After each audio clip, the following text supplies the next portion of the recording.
अस्सलाम वालेकुम, आप देख रहे हैं दुनिया बोल है। मैं हूं फैसल करीम और मैं हूँ सादिया सैमसन। सिचुएशन ये रही कि दुबई एयर शो किया इसलिए जाता है, एयर शोज़ किए इसलिए जाते हैं ताकि दुनिया भर की जो एयर पावर है वो सामने आए। एक मार्केट होती है सादिया ये, और ये मार्केट जो है उसके बाद यहाँ पे ट्रिलियन ऑफ डॉलर्स की ये मार्केट होती है, लोग बाइंग एंड सेलिंग कर रहे होते हैं।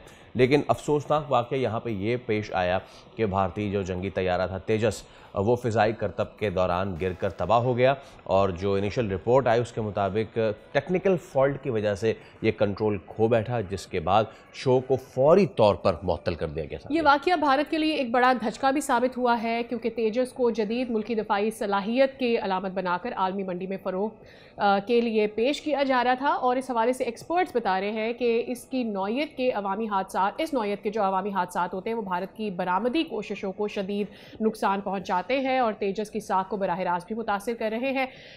4 दिहाइयों में तबाह होने वाला ये प्रोग्राम पहले ही सुस्त तरसील और इंजन सप्लाई बहरान, ऑयल लीक जैसे मसाइल से दो चार था, और हादसे के बाद भारत की तरजीहात एक बार फिर से बैरून मुल्क फ़रोग़ से हटकर अब मुल्क की ज़रूरियात पूरी करने की तरफ मुड़ती नज़र आती हैं। तो एक तो ये चीज़, और दूसरा ये भी कि इसमें हमें यहाँ पे हम अपने प्लेटफॉर्म से ये ज़रूर कहना चाहेंगे कि बहुत से लोगों ने इसका मजाक उड़ाने की कोशिश की, तो ये बिल्कुल भी मजाक की बात नहीं है।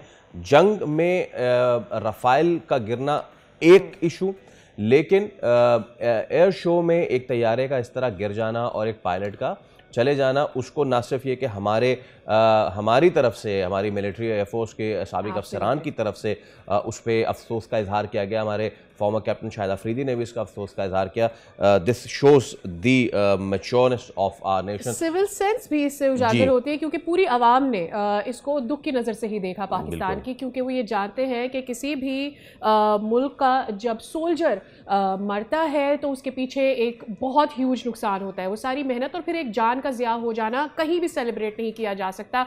और इसको इसी तौर से हमारी मिलिट्री ने भी देखा, जो कि खुशाइन बात है, किसी ने इसको यहाँ पर सेलिब्रेट करने की कोशिश नहीं की। एयर कोमोडोर खालिद चिश्ती साहब हमारे साथ मौजूद हैं, दिफाई तज्ज़ियाकार। बहुत शुक्रिया sir, a warm welcome. Obviously हम सबको बड़ा अफसोस हुआ, ये जो वाक़या हुआ, पाकिस्तान को खासी पज़ीराई मिली JF-100 की, JF-17 की अगर हम बात करते हैं। लेकिन इस तरह के एयर शोज़ का मकसद क्या होता है? ऑब्वियसली आप अपनी जो दिफाई टेक्नोलॉजी है उस पर आपकी जिद्दत जो है उसको आप शो ऑफ कर रहे होते हैं, फ्लॉन्ट कर रहे होते हैं, दिखा रहे होते हैं कि आप कितने ताकतवर हैं। ऐसे में ये भारत के लिए इस नज़र से अगर देखा जाए तो कितना बड़ा धचका है? बहुत शुक्रिया, आपने मुझे इनवाइट किया है, और सबसे पहले मैं आपको एक्नॉलेज करना चाहूँगा और आपका शुक्रिया अदा करना चाहूँगा। ने बहुत पॉजिटिव नोट पे शुरू किया है, और मैं अब 3 दिन हो गए हैं इन चैनल्स मुख्तलिफ पर बात कर रहा हूँ इसी मौजू पर। और अफसोसनाक बात यही है कि चंद लोग, सब नहीं, इसका मजाक उड़ाया, तज़हीक की गई। मेरा मानना ये है कि ये फाइटर पायलट हमारी कंटेस्टेड स्काइज में शूट डाउन नहीं हुआ, ये कोई कॉम्बैट किल नहीं थी, ये एक इंसानी हादसा है। तो ये मेरी तरफ से भी कॉन्डोलेंस। और परसों ही जिस दिन ये हादसा हुआ था, मैं पाक फ़िज़ाइया के सीनियर लीडरशिप से भी मेरी बात हुई थी, और उन्होंने भी इसको एक ट्रेजेडी गिना था, और एक जो अफसरदा ख़ानदान है गुड विशेस पहुंचाई थी अफसोस की, और एक सपोर्टिव स्टेटमेंट, जो कि बहुत अप्रिशिएबल बात है। मुझे रोज़ाना वेटरन्स के फ़ोन आ रहे हैं कि हमारी तरफ से भी चैनल्स पर कह दो। तो ये एक ह्यूमन लॉस था। पहले तो यहाँ से शुरू करते हैं। जो आपका सवाल था सादिया, कि आपने पूछा कि ये कैसे होते हैं शो। ये देखिए, दुनिया का ये सबसे बड़ा शो है, और ये हर 2 साल बाद होता है, और इस शो के अंदर तकरीबन 235 जहाज़ इस वक्त भी डिस्प्ले पर थे, जिसका मतलब है कि एग्जीबिशन होती है। क्योंकि इस शो के अंदर दुनिया के नामवर ना सिर्फ जहाज़ हिस्सा लेते हैं, बल्कि डिफेंस एक्सपर्ट्स, सर्विसेज चीफ्स आते हैं, डिफेंस मिनिस्टर्स आते हैं, यानी पॉलिसी मेकर्स आते हैं, जो अपना फैसला करने आमतौर पर पेंड रखते हैं कि दुबई एयर शो में जाकर करेंगे, जहाज़ की काबिलियत देखेंगे, जानेंगे ज़्यादा पायलट से या टेक्नीशियन से, तब वो फैसला करते हैं। तो ये हिंदुस्तान बहुत कोशिश कर रहा था कि तेजस जहाज़, जो पिछले, उनके लिए इतनी प्राउड हिस्ट्री नहीं है, 40 सालों में सिर्फ 40 जहाज़ हिंदुस्तान की एयरफोर्स को मिले हैं, और ये बनाने वाली जो कंपनी है, हिंदुस्तान एरोनॉटिकल कंपनी है लिमिटेड, इसका ट्रैक रिकॉर्ड इतना प्राइड नहीं है। हिंदुस्तान के एयरफोर्स चीफ खुद कह चुके थे, और उन्होंने पब्लिकली कहा था कि मेरा एतबार नहीं है हिंदुस्तान एरोनॉटिकल पर, और मैं मायूस हूँ, और ये अच्छी बात नहीं है। जिसका मतलब ये है कि एक पॉजिटिविटी नहीं कन्वर्ट हुई। इंडियन एयरफोर्स खुद खुश नहीं थी, क्योंकि ये पोलिटिसाइज हो गया, प्रोजेक्ट डिले हो गया, इसकी फंडिंग नहीं हुई। अब coming back to Dubai air show जो आप बात कर रही थी, इसमें एक आपके चैनल के तवज्जुह से मैं क्लैरिफिकेशन देता चलूं कि कल परसों इंडिया के कोई तज्जिया निगारों ने कहा कि अमेरिकन जी हाँ, जी इंजन हाँ। से ये प्रॉब्लम हुआ है। ये इंजन का इसमें इसलिए कसूर नहीं था, ये F404 इंजन था। जनरल इलेक्ट्रिक कंपनी इसको बनाती है, 45 साल से ये टेस्टेड इंजन था। आज तक 4000 फाइटर जहाज़ों में ये लग चुका है। हिंदुस्तान ने खुद बड़ा चेज़ किया था अमेरिका को ये इंजन लेने के लिए। एक बात तो ये क्लियर हम कर लें। दूसरी बात जो दिलचस्प बात शायद आपके लिए होगी वो ये है, जो एमिरेट एयरलाइन है उसने तकरीबन 65 बोइंग 777-9 का सौदा किया है 130 इंजन्स के साथ, और वो इंजन भी जनरल इलेक्ट्रिक कंपनी का ही है। मैं ये कहना चाह रहा हूँ कि ये इतनी रिप्यूटेड कंपनी है। $38 बिलियन की ये डील हुई है बिटवीन एमिरेट और ये बोइंग कंपनी और जनरल इलेक्ट्रिक जो इंजन है। जी। तो अच्छा, इंजन का कोई कसूर नहीं है। इसमें खालिद साहब, ये जो आपने एक बात की, मेरा अगला सवाल ही यही था कि ये जो यूएस इंजन का कह रहे हैं कि जी इसकी वजह से डिले हो गया, एक तज्जियाकार साहब तो यहाँ तक पहुँच गए कि जी इसको सैबोटाज किया है थ्रू साउंड वेव्स। अभी उनका क्या ही कर सकते हैं, खैर वहाँ तो हर कोई तज्जियाकार है। But this is not only the case with Tejas Khalid sahab. हम उन ये फ्लाइंग कॉफिन्स को हम कैसे भूल जाते हैं जिनको इन्होंने अभी ग्राउंड किया है, और अरसे से वो चीज़ें होती रहती, कभी राजस्थान में गिर रहा है, कभी इधर गिर रहा है, कभी उधर गिर रहा है। So it's not only with this aircraft, it's the overall non professionalism जो कि इस वक्त वहाँ पे हो रही है। फैसल आपने बिल्कुल ठीक कहा। वो ये, मैं आपके व्यूअर्स के लिए MiG-21 जिसको आप फ्लाइंग कॉफिन कह रहे हैं और इवन इंडिया में इसको विडो मेकर कहा जाता है, उसकी मैं हिस्ट्री क्विक कवर करता हूँ। ये 60s के आखिर में MiG-21 इंडक्ट हुआ था। 850 जहाज इंडियन एयरफोर्स ने इंडक्ट किए और बदकिस्मती से 400 एक्सीडेंट का शिकार हुए, क्रैश हुए, जिसमें से 200 पायलट अपनी जान से गए। और सिर्फ पायलट नहीं, 30 लोग जमीन पर भी मारे गए इन तकरीबन 60 सालों में। इन चीजों को मद्देनजर रखते हुए उनका ट्रैक रिकॉर्ड बहुत ही जिसको परेशान कौन था, और उसकी वजह भी तेजस था इनडायरेक्टली। उसकी वजह ये तेजस इसलिए बना कि जब 1985 में ये जहाज कंसीव किया गया था तो इंडियन एयरफोर्स का प्लान ये था कि ग्रेजुअली तेजस रिप्लेस करेगा MiG-21 को। अब पिछले 40 सालों में सिर्फ 40 जहाज मिले, उनके पास 850 थे, तो कोई रिप्लेसमेंट का उनको अपॉर्चुनिटी ही नहीं दी इस कंपनी ने जो हिंदुस्तान एरोनॉटिकल लिमिटेड बनाने वाली है। इसी वजह से आपने देखा कि MiG-21 को एडहॉकिज्म पर, शॉर्टकट्स पर, स्पेयर पार्ट्स ना होने की बजाय शॉर्ट टर्म करना, मेकशिफ्ट अरेंजमेंट्स पर उनको उड़ाते रहे।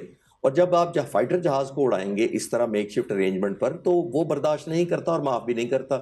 वजह उसकी ये है कि ये फाइटर जहाज जो होते हैं ये डजन्स नहीं तो हंड्रेड्स ऑफ कंप्यूटर्स का मजमुआ होता है जो अपडेट मांगते हैं, जो कंपैटिबिलिटी मांगते हैं, जो कनेक्टिविटी मांगते हैं।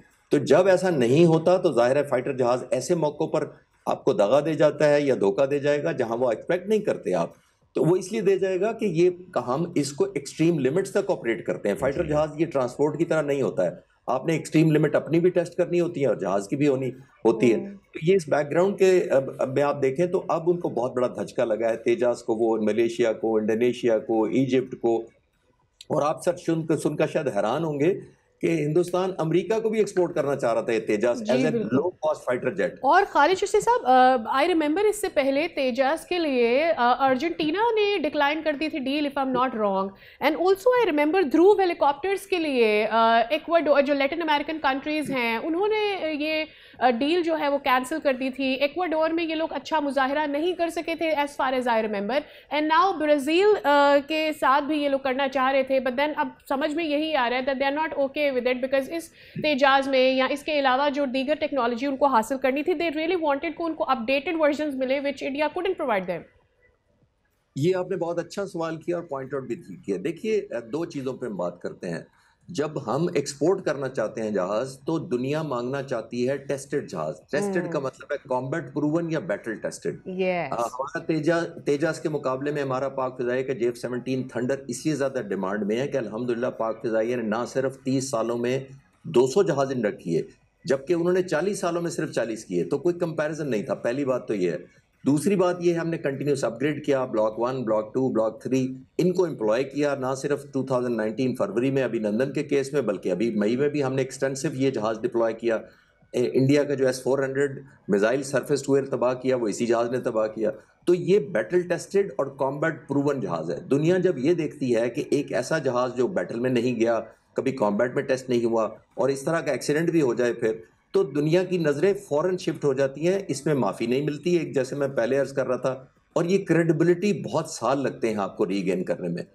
इस वजह से पॉसिबली हिंदुस्तान को एक बहुत बड़ा झटका लगा है। जैसे मैंने कहा कि हिंदुस्तान की एयरफोर्स खुद कहती आई है ओपनली, मैं बड़ा फॉलो कर रहा था इस जहाज को बड़े अरसे से, क्योंकि ये ज़ाहिर कंटेम्प्रेरी है JF-17 थंडर का, तो इनके इंडियन एयरफोर्स के लोग कहते हैं कि हमें एक फाइटर जेट चाहिए, ना कि एक पॉलिटिकल प्रोडक्ट चाहिए। अब आप विजुलाइज करें कि इतनी मायूसी है उनके अंदर कि ये पॉलिटिकल प्रोडक्ट है, यानी गवर्नमेंट बेचना चाहती है हमें, हम नहीं लेना चाहते, तो ये फर्क है इसके अंदर। खालिद साहब, जस्ट वन लास्ट थिंग, इस सारे मौके पे जहाँ पे जंग में भी आपके जहाज़ गिरे, कमर्शियल पर्पस के लिए आपने इसका डिस्प्ले किया, वहाँ अभी आपका जहाज़ गिर गया, ऐसे में हमें पाकिस्तानी कौम को अपनी खुद एहसारी पे आज कितना फ़ख्र होना चाहिए।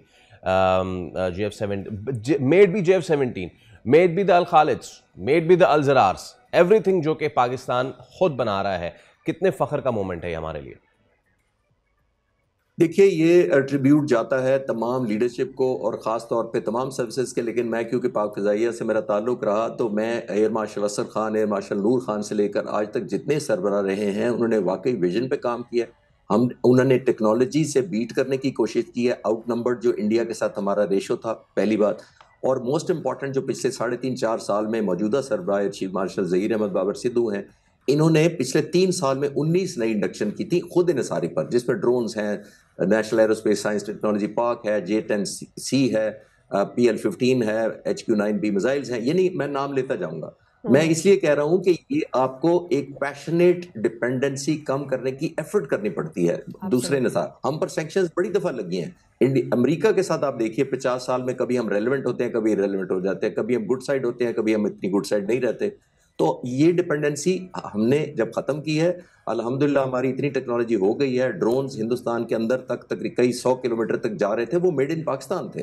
तो जितनी डिपेंडेंसी, एक और फैसल जरूरी बात यह है कि जितनी आप डिपेंडेंसी कम करते हैं, उतने ही कंफर्टेबल तरीके से अपग्रेड कर पाते हैं। देखिए, जब आपकी डिपेंडेंसी बाहर के मुल्कों पर होती है, वो आपको कोड नहीं देते, फिर आप कहते हैं सोर्स कोड है, आपको टेक्नोलॉजी नहीं देते, सॉफ्टवेयर अपडेट नहीं देते, आपको डेवलप नई कंपैटिबिलिटी के वेपन्स नहीं देते, तो फिर आप परेशानी का मोस्टली ज़ाहिर शिकार हो जाते हैं। जब आपकी सारी चीज़ें आप खुद बनाते हैं, आपके इंजीनियर जो टेक्नीशियन उसके कंट्रीब्यूट कर रहे होते हैं, तो आप जितना चाहे जब चाहे अपग्रेड करने की पोजीशन में होते हैं। तो ये बहुत बड़ा एडवांटेज है अल्हम्दुलिल्लाह। एंड हमें शुक्रगुजारी करनी चाहिए अपने उन लीडर्स की जिन्होंने ये ऑब्वियसली बेड़ा उठाया। आज नहीं, ऑलमोस्ट 70 सालों से हमें पता था कि हम टेक्नोलॉजी के एज रखेंगे तो हम सरवाइव करेंगे, वरना नंबर में हम हिंदुस्तान से कभी भी मैच नहीं कर सकते। Proved that too. बहुत शुक्रिया खालिद चिश्ती साहब, it's wonderful to host you one more time on the show. हमने बार बार ये प्रूव किया है और अभी तो बहुत वेरी रिसेंटली हमने भारत को एक दफ़ा फिर से प्रूव कर दिया है कि टेक्नोलॉजी वाइज ऑब्वियसली आपको अपने आप को इम्प्रूव करना होगा, वरना आप पीछे रह जाएंगे। जनाब, पाकिस्तान की क्रिकेट में जो हमने कल कामयाबियाँ देखी है, ज़रा उसके ऊपर भी बात कर लेते हैं मेरे ख्याल में। भाई दोपहर से लेके रात हो गई लेकिन खुशियों का सिलसिला ख़त्म होने का नाम ही नहीं ले रहा था। अल्लाह करे इसी तरह चलते रहे। गैर मामूली तौर पे भरपूर रहा जनाब। पाकिस्तान शाहीन्स ने एशिया कप राइजिंग स्टार्स का फाइनल, जो कि इतना सनसनीखेज नहीं होना चाहिए था, उसको बना के फिर हम सुपर ओवर में जाके फिर हम जीते हैं और टाइटल अपने नाम किया है। अच्छी बात यह है कि मोहसिन नकवी साहब ने ट्रॉफ़ी एशिया कप की हैंड ओवर की और हमने वो ट्रॉफ़ी वसूल की है। इससे भी बराबर में बहुत आग लग रही होगी, उनको नजर आता है अच्छा ऐसे लेते हैं ट्रॉफ़ी। दूसरी जानिब क्या हुआ, बहरहाल इस पर इरफान पठान का कमेंट भी आया, उस पर भी बात करेंगे बाद में। बट दूसरी तरफ ये हुआ कि रावलपिंडी में कौमी टीम ने सैफरी की T20 सीरीज़ में जिम्बाब्वे को यकतरफा मुकाबले में पछाड़कर फाइनल में रसाई हासिल कर ली। और इस सब के दौरान साबिक कप्तान राशिद लतीफ़ और PCB के दरमियान कई रोज़ से जारी तनाज़ा भी फिलहाल उसका क्लाइमैक्स हो चुका है। ओके, तो अब इस सब पे ज़रा हम बात कर लेते हैं और फवाद मुस्तफ़ा क्रिकेट एक्सपर्ट हमारे साथ मौजूद है। अस्सलाम वालेकुम फवाद भाई।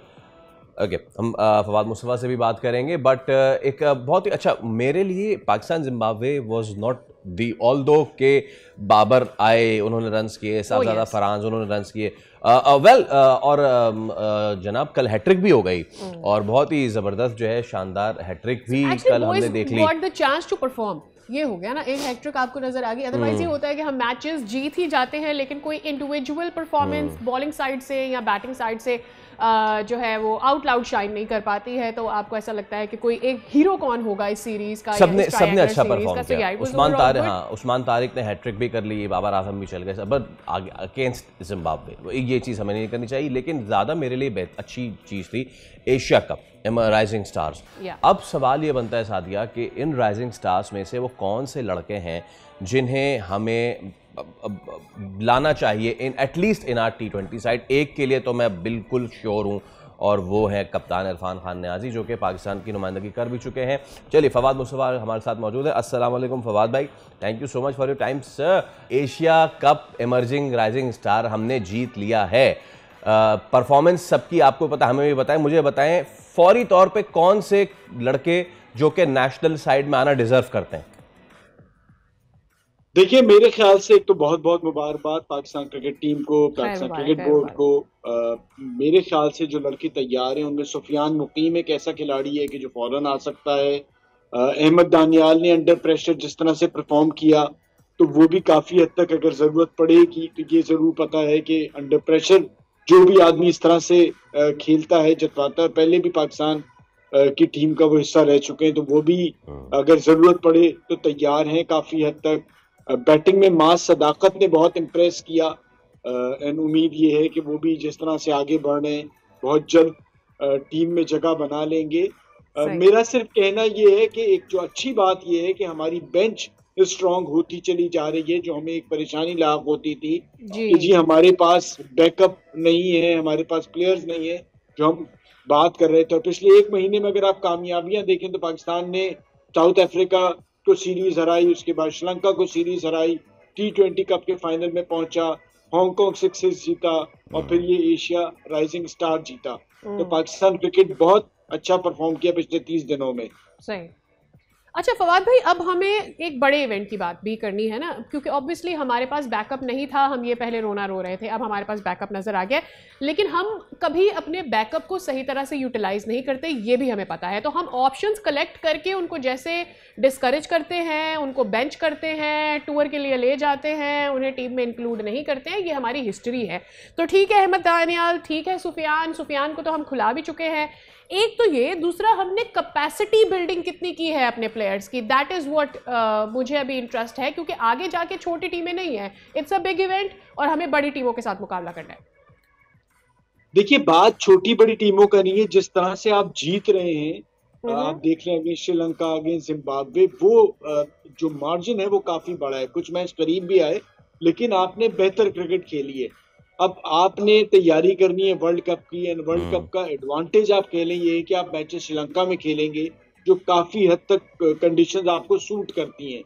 तो तैयारी तो है, अब इसमें क्या कहा जा सकता है, पहले से बेहतर तैयारी है, तो ओवरऑल तो बेहतर खेल रहे हैं हम, ये अच्छी बात है। अब अगर आप दूसरे मुल्कों का देखें तो वो भी स्ट्रगल कर रहे हैं, इंडिया स्ट्रगल कर रहा है साउथ अफ्रीका के अगेंस्ट, और हमने यहाँ पर हमारे बहुत बड़े बड़े खिलाड़ी बैठे हुए थे जो बात कर रहे थे कि जी स्पिनर्स की विकेटें बना दी है, पाकिस्तान की क्रिकेट खत्म हो जाएगी, और ये साउथ अफ्रीका की टीम से अगर सीरीज बराबर भी कर ली तो कौन सा ऐसी बड़ी बात कर ली। अब इंडिया के लिए सीरीज बचाना मुश्किल हो रहा है, जिसको हम दुनिया की बेहतरीन टीम कहते हैं अपने ही गढ़ में।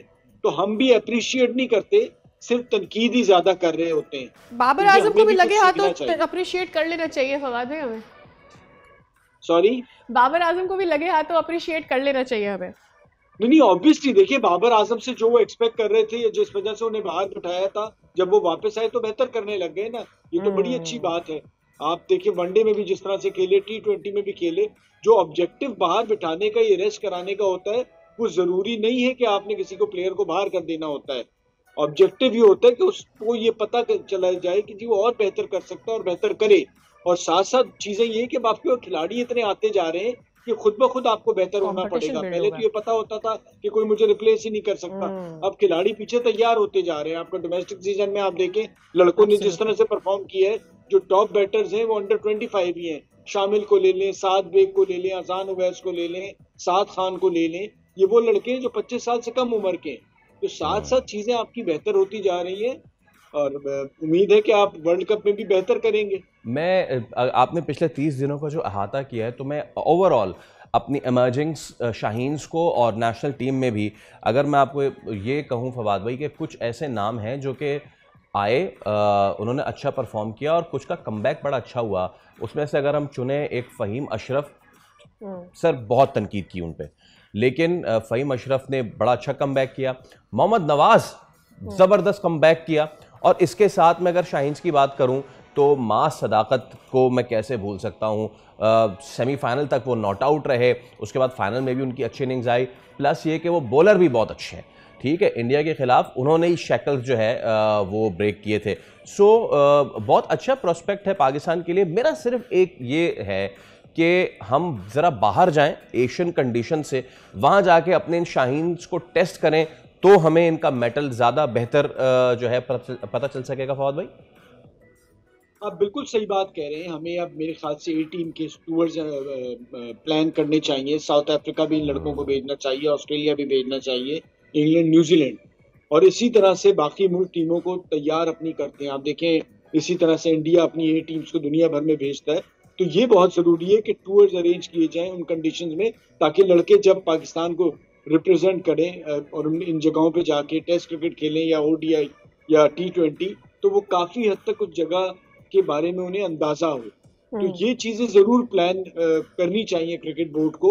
और साथ साथ आपने जो बात की कि ये जितने भी खिलाड़ी हैं, ये बहुत ही बेहतर परफॉर्म किया है इन्होंने पूरे एक महीने के अंदर। अगर आप देखें जिस तरह से क्रिकेट है, और पाकिस्तान की क्रिकेट, खुशी ये है as a cricket fan, as a cricket analyst, कि पाकिस्तान की क्रिकेट बेहतर कर रही है। बहुत ज़्यादा तनकीद के साथ साथ मैं मैनेजमेंट की भी तारीफ करूंगा, जिन्होंने तनकीद से डरे बगैर इन लड़कों को कंसिस्टेंटली मुसलसल चांस दिया और रिजल्ट बेहतर आने शुरू हो गए और कॉन्फिडेंस मिला। सारी चीज़ कॉन्फिडेंस की होती है। जब आपके अंदर से खौफ निकलता है तो आप अपना बेस्ट डिलीवर करने लगते हैं, which is a good news.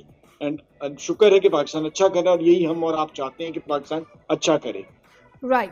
अच्छा, मुझे ये बताइएगा फवाद भाई कि ऑब्वियसली हम ये सारी तैयारियां जितनी भी आसपास क्रिकेट होती देख रहे हैं, हम सोचते यही है कि अगला बड़ा इवेंट क्या आ रहा है, वहाँ पर हमारी परफॉर्मेंस क्या होगी। अब T20 वर्ल्ड कप के लिए हमने कितनी तैयारी कर ली है? आर वी थिंकिंग कि हमारे पास जो नए प्लेयर्स आ रहे हैं, परफॉर्म कर रहे हैं, क्या हम उन्हें मौका देंगे, या फिर इससे पहले जो होता रहा है कि वो फिर एंड में वही टीम बनती है जिन प्लेयर्स को हम साल से खेलते हुए देख रहे हैं, तो नए लड़के हम ले जाते हैं, आइदर वी बेंच देम और वी डोंट प्ले देम। देखिए सादिया, अब तो ये प्लान आप सिलेक्शन कमेटी ने, टीम मैनेजमेंट ने करना है कि किस खिलाड़ी को आजमाना है। नए का मतलब ये नहीं होता कि आप राइजिंग स्टार की परफॉर्मेंस पे आप किसी एक्सपीरियंस प्लेयर को बिठा के आप नए लड़के को ले आए, लेकिन आपने ये जरूर प्लान करना है कि किस को लेके आना है, क्योंकि नया बॉल कौन अच्छा कर सकता है ये आपने देखना है। स्पिनर्स के आपका ऑप्शन बहुत मौजूद, हम देखना है कि उनमें से बेस्ट कौन रहेगा। इसी तरह बैटिंग में आपने देखना है। तो एक टीम ऐसी बनानी है कि जो श्रीलंका की कंडीशन में रहते हुए अच्छा डिलीवर करे। तो यही टारगेट है। बट अच्छी बात ये है कि अब आपके पास ऑप्शंस काफी सारे हो गए, तो ये एक गुड न्यूज है।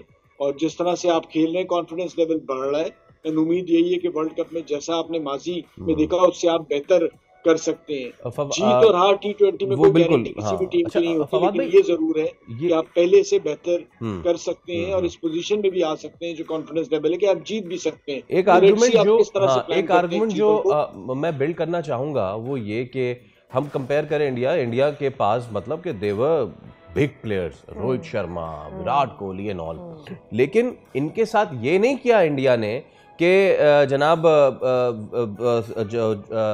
जूनियर प्लेयर्स थे उनको लाएं और बोलें कि यार आप तो ओपनर हैं, तो हमारे पास तो रोहित शर्मा है, तो आप एक काम करें, आप नीचे चले जाएं, नीचे कहीं 8वें नंबर पे खेल दें, जिस तरह हमने किया, जिस तरह हमने हसन नवाज के साथ किया, या फिर जिस तरह हम करना चाहेंगे शाहिद महबूब के साथ भी हमने किया, पोजीशन चेंज कर दी।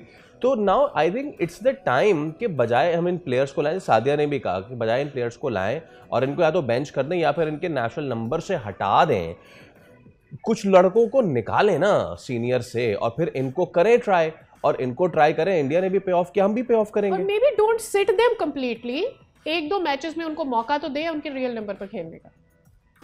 बात कर सकते थे, जवाब ये थे, और उन्होंने जल्दी में फैसले करवाए, रोहित को और कोहली को पुश किया इस तरफ कि वो टेस्ट क्रिकेट को भी खैराबाद कहें और बाकी भी चीजें। तो सर बड़े प्लेयर्स जब एकदम से जाते हैं तो झटका लगता है, जो इंडिया को लगा है। आप देखें साउथ अफ्रीका के अगेंस्ट वो ऑलमोस्ट सीरीज हारने के करीब है, ज्यादा से ज्यादा ड्रॉ कर सकते हैं लेकिन मुश्किलात में जरूर है।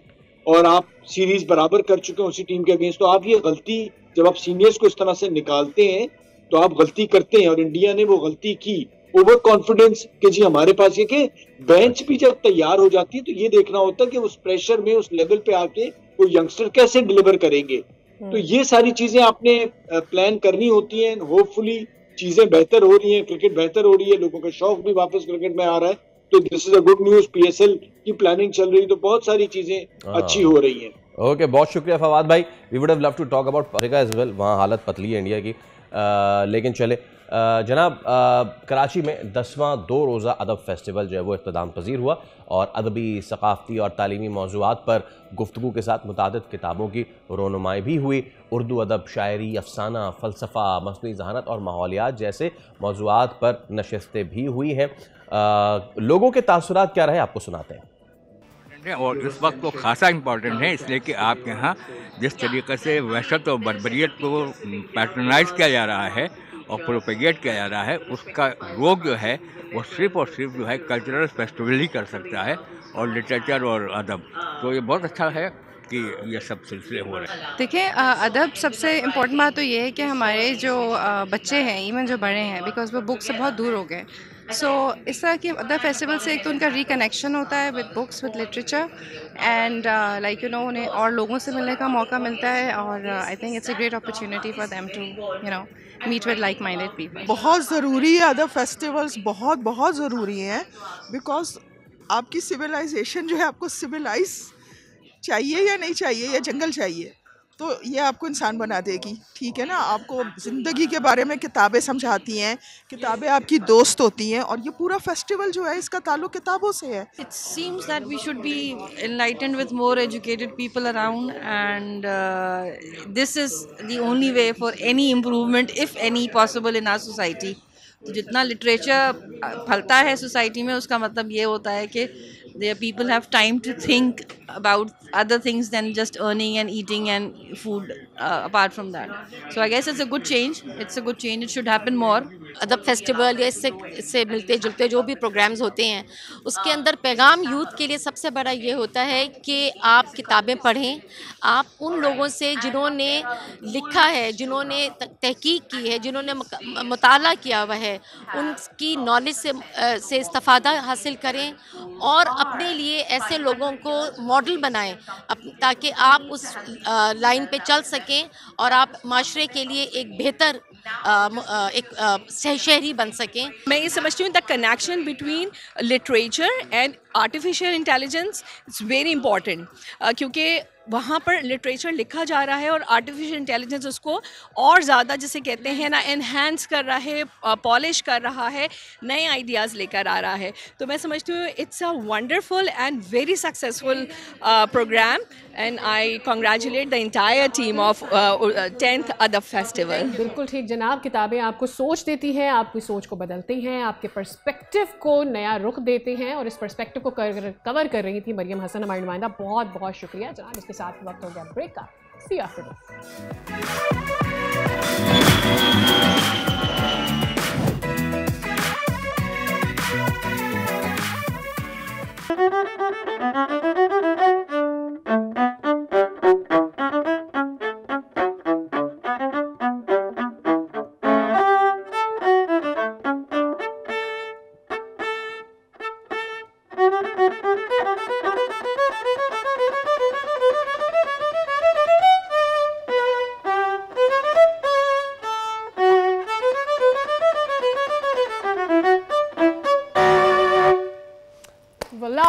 Amazing amazing. मैं थोड़ी देर के लिए पूरा 18th सेंचुरी इंग्लैंड में चला गया। Absolutely.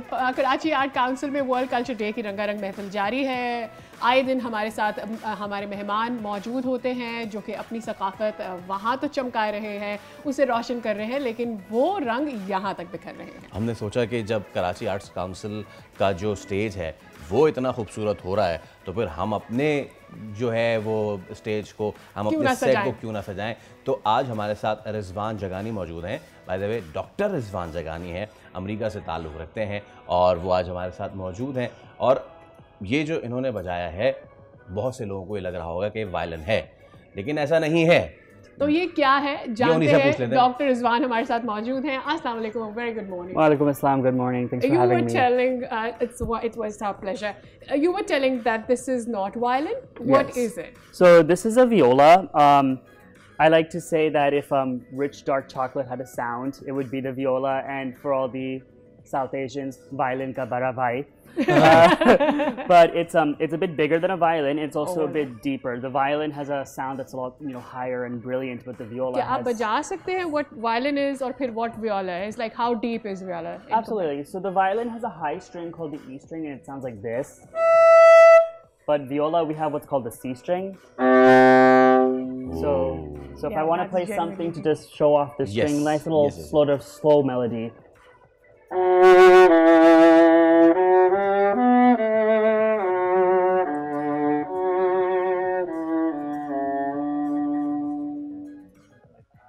This is more saddening.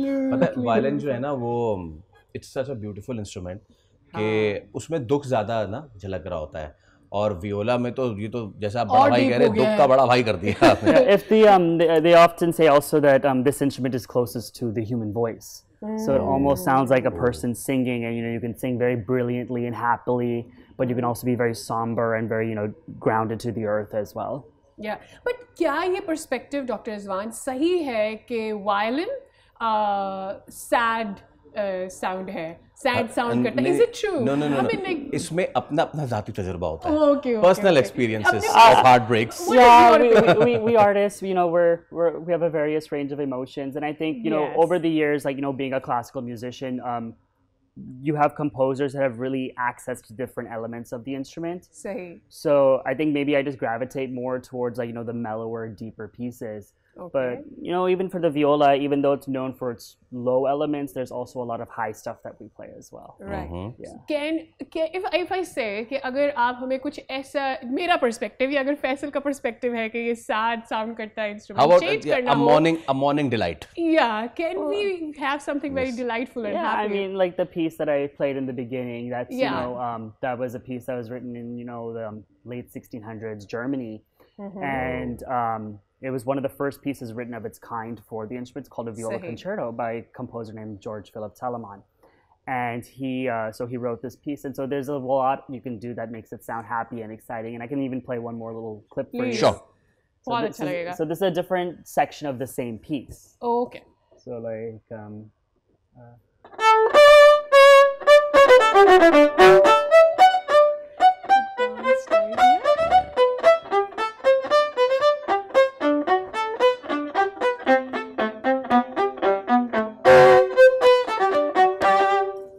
It sounded very much. I could imagine that cultural dance happening in a huge hall.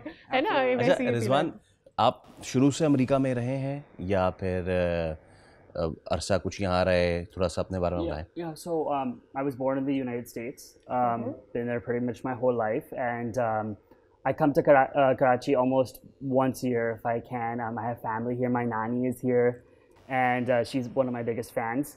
I was here back in at the end of April, early May. I just finished my final performance for my doctorate degree, and she wanted to see me graduate, but I was like, you're not getting on a flight. So I brought my graduation robe with me, and we all celebrated together. That's nice. And so yeah, even though I do live in the U.S., Karachi does feel like home. Absolutely, I'm sure it does. How Karachi has changed. I mean, like you coming here since ever. Obviously, you were born here, but you've seen your childhood Karachi and you've seen your teenage Karachi and this. So, you think Karachi has changed? The people have changed? How warm are they? I definitely think there's so much like expansion of what people I think want here. I've come here so many years, and I've always had to I've been bringing the viola with me since about 2012. And when I play for family, I usually default to more South Asian music.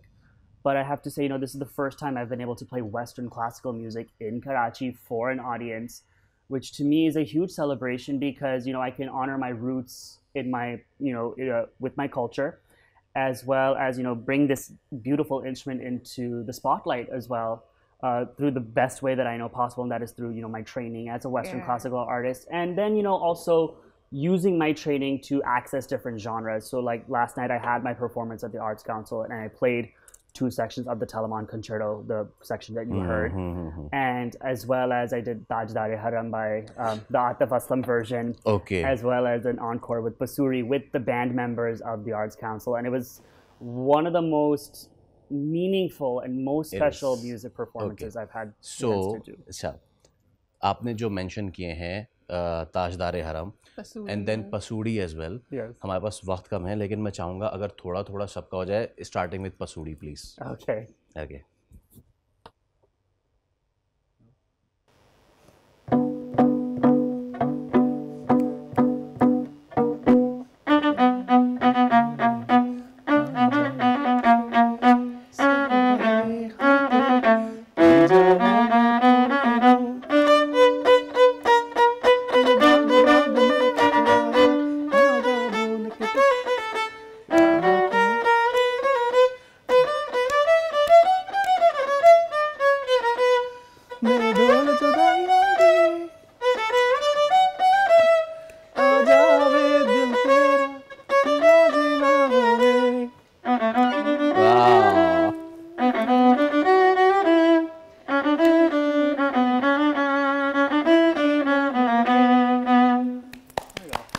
And now we are left with a minute. तो हम आपसे इजाज़त ले रहे हैं और उसके साथ हम आपके साथ छोड़े जा रहे हैं Tajdar Haram. Thank you so much. आपसे मुलाकात होगी. अल्लाह हाफिज़. Over to you. Thank you.